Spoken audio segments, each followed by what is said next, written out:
Hello दोस्तों, स्वागत है आपका हमारे YouTube चैनल पे। मैं हूं प्रतीक तंवर और आज इस लेक्चर के अंदर हम लोग पढ़ने जा रहे हैं स्पोकन इंग्लिश के कुछ बहुत ही फेमस डायलॉग्स, कुछ बहुत ही फेमस सेंटेंसेस जिनको आपको बोल बोल के उनकी प्रैक्टिस करनी है और उन्हें अपनी ज़ुबान पे लाना है।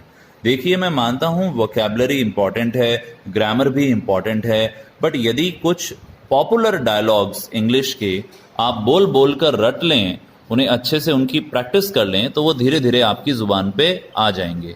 तो आज की ये जो एक्टिविटी है, ये एक रिसाइटेशन एक्टिविटी है, यानी तेज़ आवाज़ में बोलने की एक्टिविटी है और आपको इन सभी सेंटेंसेस को मेरे साथ साथ दोहराना है। ओके, तो आइए शुरू करते हैं। तो आज का पहला सेंटेंस है a handful of man are there. वहां पर कुछ मुट्ठी भर लोग हैं। अ हैंडफुल ऑफ मैन, तो हैंडफुल ऑफ मैन यानी कुछ चंद लोग हैं। वैसे तो हैंड का मतलब हाथ होता है, पर अ हैंडफुल ऑफ मैन इंग्लिश में कहा जाता है कि वहां पर कुछ चंद लोग हैं, कुछ मुट्ठी भर लोग हैं। आज का अगला है आफ्टर यू। देखिए, फॉर्मेलिटी करने के लिए, रिस्पेक्ट दिखाने के लिए आपने सुना होगा हम कहते हैं पहले आप। जैसे आपको कोई दरवाजे पे आप खड़े हैं तो आपको किसी और को कहना है कि पहले आप चले जाइए, मैं आपके बाद में जाऊंगा। तो हिंदी में तो हम कहते हैं पहले आप, पर इंग्लिश में इसका बिल्कुल उल्टा बोलते हैं हम आफ्टर यू। आफ्टर यू, कि मैं आपके बाद। तो जैसे हम हिंदी में कहते हैं पहले आप, पहले आप, पहले आप लीजिए, पहले आप चलिए, पहले आप ये काम कर लीजिए, या कई बार कोई किसी की तारीफ करता है कि आप बहुत इंटेलिजेंट हैं, बहुत सुंदर हैं, तो भी सामने वाला कहता है पहले आप। तो इंग्लिश में इसे हम कहते हैं आफ्टर यू। ओके, इन सभी सेंटेंसेस को आप बोलेंगे बार बार तो धीरे धीरे ये आपकी जुबान पे चढ़ जाएंगे। अगला सेंटेंस है all are not alike.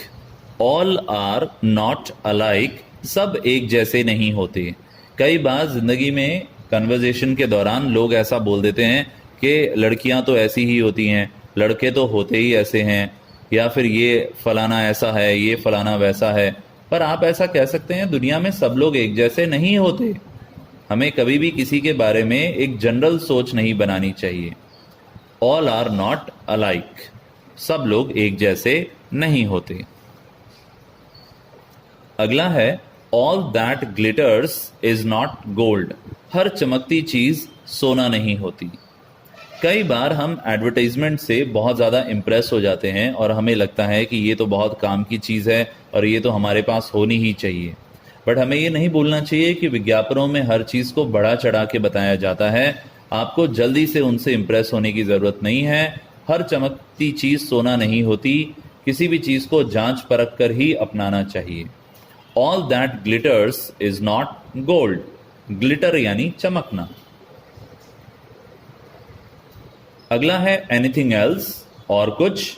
Anything else, जैसे कि आप किसी को खाना परोस रहे हैं तो आप उनसे पूछ सकते हैं कि कुछ और लेना पसंद करेंगे, एनीथिंग एल्स। या फिर कोई आपको कुछ कह रहा है, कोई आपको डांट रहा है और काफ़ी देर हो गई डांट सुनते हुए, लास्ट में आप कह सकते हैं कुछ और भी कहना चाहते हो तो कह दो, एनीथिंग एल्स। क्या आप और भी कुछ कहना चाहते हो?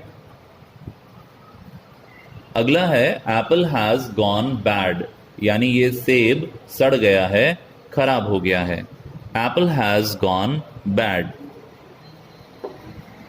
नेक्स्ट है आर यू ब्लाइंड फोल्डेड। क्या आपके आंखों पे पट्टी बंधी है, दिखता नहीं है क्या?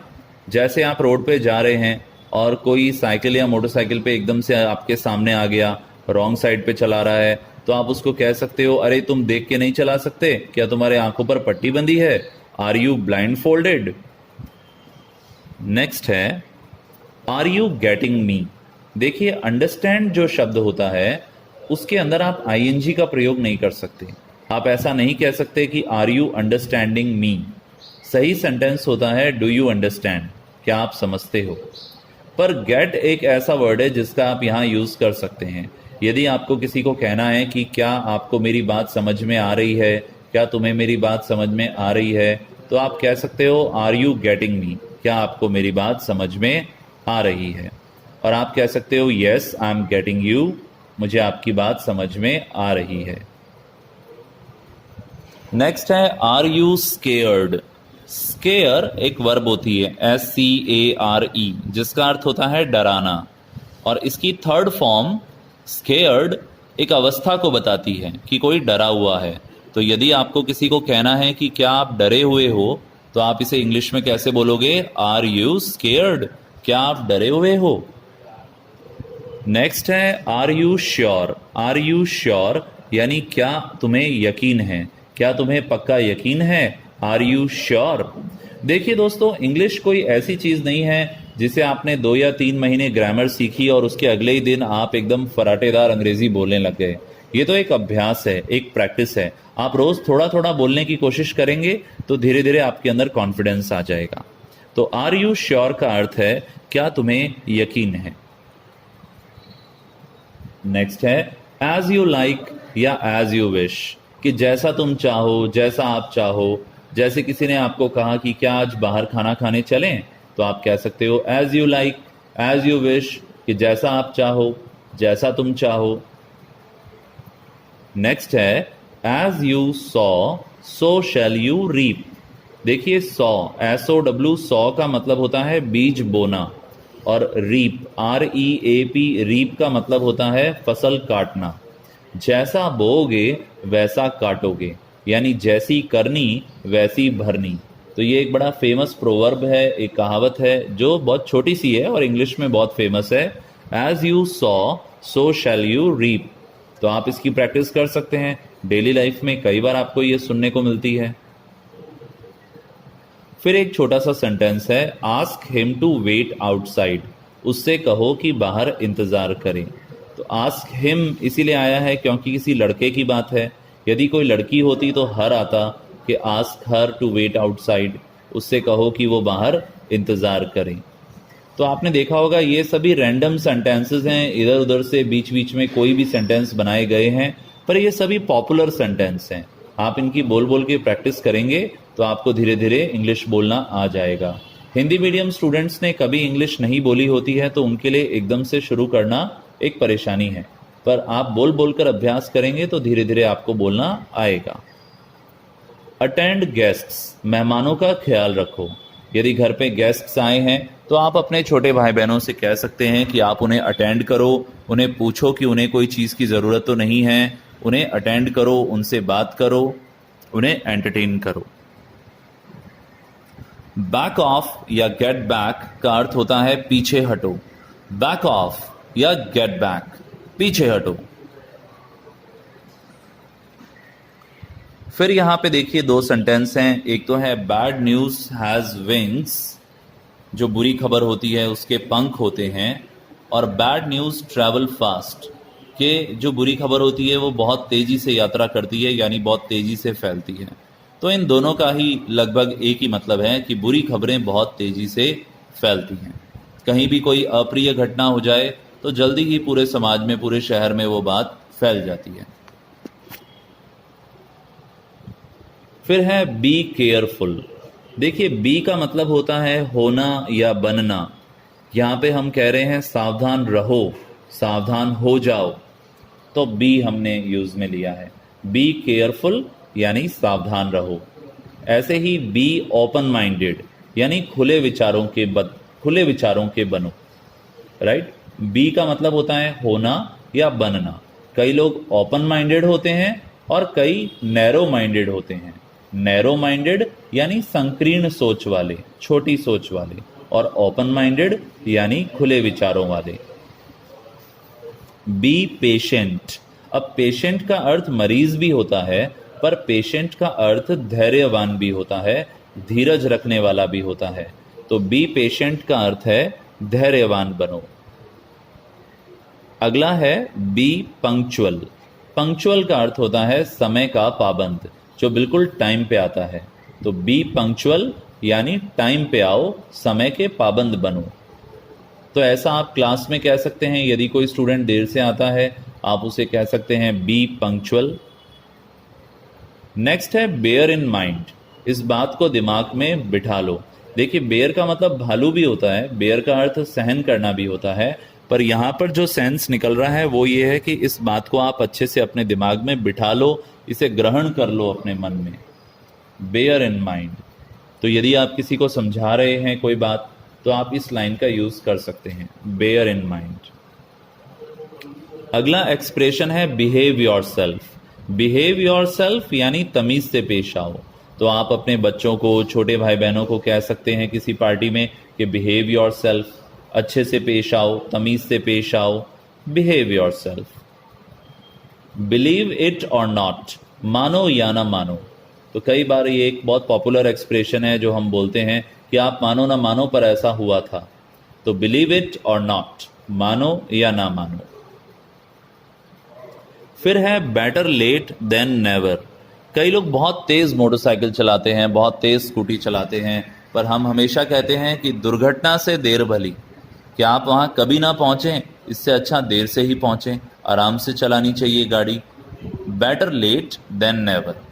इन सभी सेंटेंसेस को आप मेरे साथ साथ दोहराएं, इन्हें बोलें, क्योंकि बोलने से ही बोलना आता है। Speaking comes by speaking itself. आप रोज थोड़ा थोड़ा करके बोलेंगे तो आपको बोलना जरूर आ जाएगा।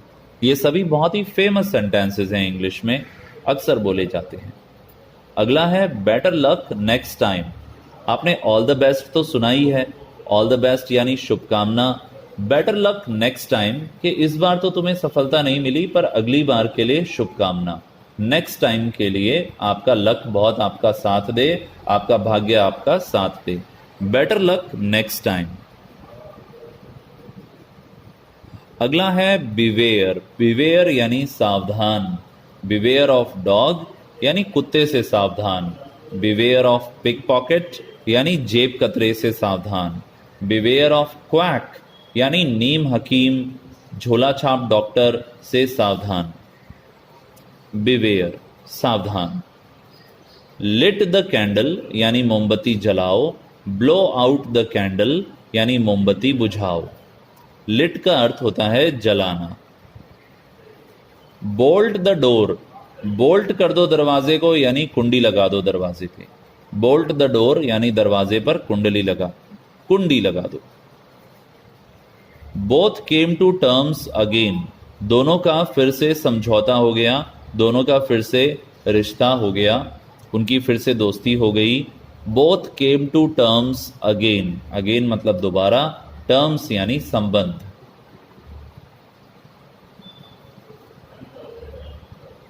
आज का अगला शब्द है ब्रिंग हिम इन।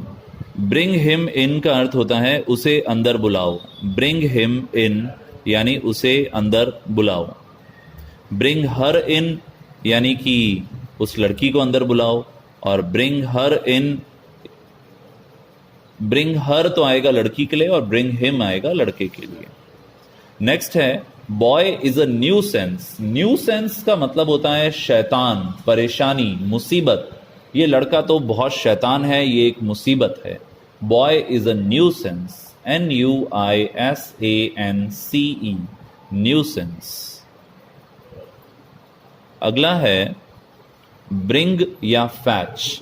दोस्तों ब्रिंग और फैच दोनों का ही मतलब होता है कुछ लेके आना, कि कुछ लाओ। जैसे bring a glass of water या fetch a glass of water, एक पानी का ग्लास लेके आओ। Fetch me a cup of tea, मेरे लिए एक कप चाय लेके आओ। और जैसा यहां लिखा है bring fetch walking stick. Walking stick का अर्थ होता है आपकी चलने वाली छड़ी। जैसे बुजुर्ग लोग साथ में एक छड़ी रखते हैं, उसे वॉकिंग स्टिक कहा जाता है। तो आज का जो अगला शब्द हम लोग पढ़ने जा रहे हैं वो है bye me bangles. Buy me मतलब मुझे दिलाओ। बाय मी बैंगल्स यानी मुझे चूड़ियां दिलाओ। तो buy me sari, buy me bangles, buy me makeup kit. Buy me मतलब मुझे दिलाओ। अगला एक्सप्रेशन है by and by. By and by का मतलब होता है धीरे धीरे। तो by and by you will improve, धीरे धीरे आप सुधरोगे, तुम सुधरोगे, तुम्हारी इंग्लिश सुधरेगी। बाय एंड बाय यानी धीरे धीरे, स्लोली। अगला है कॉल मी लेटर, मुझे बाद में फोन करना, कॉल मी लेटर, लेटर यानी बाद में। कॉल द कॉप्स, पुलिस को बुलाओ। पुलिस एक अंग्रेजी शब्द है POLICE, और पुलिस के लिए एक और वर्ड काफी फेमस है कॉप्स, COPS। तो कॉल द कॉप्स यानी पुलिस को बुलाओ। नेक्स्ट है कैन आई बोरो ₹100, क्या मैं 100 रुपए उधार ले सकता हूं। बोरो करने का अर्थ होता है उधार लेना, BORROW, बोरो यानी उधार लेना। तो कैन आई बोरो ₹100, क्या मैं 100 रुपए उधार ले सकता हूं। नेक्स्ट है change is the law of nature, परिवर्तन प्रकृति का नियम है। दोस्तों समय के साथ बदलना पड़ता है। डार्विन का नियम भी यही कहता है ना कि जो समय के साथ बदलेगा वही टिक पाएगा। तो ये तो प्रकृति का नियम है, जैसे जैसे ज़माना बदलेगा तो दुनिया में परिवर्तन आएगा और आपको उसको एक्सेप्ट भी करना पड़ेगा।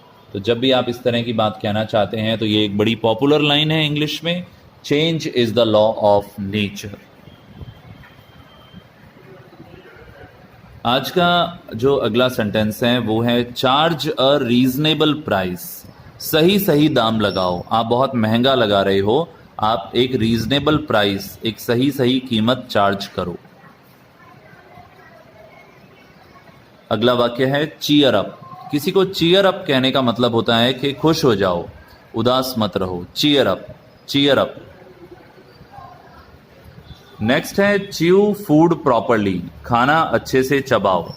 च्यू फूड प्रॉपरली, च्यू का अर्थ होता है चबाना, जैसे च्यूइंग गम होती है, तो च्यू का अर्थ होता है चबाना। प्रॉपरली यानी अच्छे से, खाना अच्छे से चबा चबा के खाना चाहिए, तो वो पेट के लिए अच्छा रहता है। आगे बात करते हैं। आज का जो अगला वाक्य है वो है ब्यूटी इज बियॉन्ड डिस्क्रिप्शन। ये जो खूबसूरती है, जो सौंदर्य है, उसको शब्दों में बयां नहीं किया जा सकता, वो तो शब्दों से परे है। मतलब कोई इतना सुंदर है कि आप उसको वर्ड्स में नहीं बता सकते। तो हम अक्सर कहते हैं beauty is beyond description. Description यानी वर्णन करना, और बियॉन्ड मतलब उससे परे। कम आफ्टरवर्ड्स यानी बाद में आना। तो लेटर का मतलब भी होता है बाद में, हमने पढ़ा था ऊपर कि सी यू लेटर या I will call you later या कॉल मी लेटर। और आफ्टरवर्ड्स का मतलब भी होता है बाद में। अगला बहुत ही आसान है, कम हियर यानी यहाँ आओ। जैसे गो देयर वहाँ जाओ, कम हियर यहाँ आओ। कम नियर पास में आओ। कम सून जल्दी आओ। कम टू द पॉइंट सीधे मुद्दे पर आओ। जैसे हमें किसी को कहना है इधर उधर की बातें मत करो, सीधा मुद्दे पर आओ, तो हम इंग्लिश में कहेंगे कम टू द पॉइंट। कि जो सीधा मुद्दे की बात है आप उस पे आइए। ठीक है, तो आज हम लोगों ने अराउंड 50 सेंटेंसेस, लगभग 50 जो बहुत पॉपुलर फेमस एक्सप्रेशन है इंग्लिश के, उन्हें हमने सीखा है। मुझे उम्मीद है आप इनको बोलेंगे, बोल बोल कर इनकी प्रैक्टिस करेंगे। इनका रिटन डॉक्यूमेंट, लिखा हुआ सारा मैटर नीचे मैं डिस्क्रिप्शन बॉक्स में डाल रहा हूं, वहां से भी आप इनको रिवाइज कर सकते हैं। और सुनिए, देखिए इंग्लिश में 4 मॉड्यूल हैं, reading, writing, speaking and listening. अगर आपको अपनी स्पोकन पे कमांड लानी है तो आपको ज़्यादा से ज़्यादा इंग्लिश सुननी चाहिए। तो इन ऑडियोज़ को बार बार सुने, इनकी प्रैक्टिस करें। यदि चैनल पर नए हैं तो चैनल को सब्सक्राइब करें ताकि हर रोज़ आपको इंग्लिश के वीडियोस घर बैठे मिलते रहें। लाइक करें, कोई सवाल पूछना चाहते हैं तो कमेंट बॉक्स में ज़रूर पूछें। जल्दी ही फिर मिलेंगे एक और लेक्चर के साथ। Thank you so much.